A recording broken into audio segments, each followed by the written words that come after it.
మిస మదనుడి మెరుపులతో తడిపోటి సొగసుల పని పడత ముద్దంటే మోజు లేదు ఉద్దేశం లేనే లేదు అంటూనే కప్ప ముంచాడే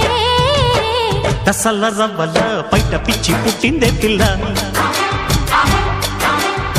తిమ్మిది పుట్టితే ఆగమన్న ఆగనే మల్లా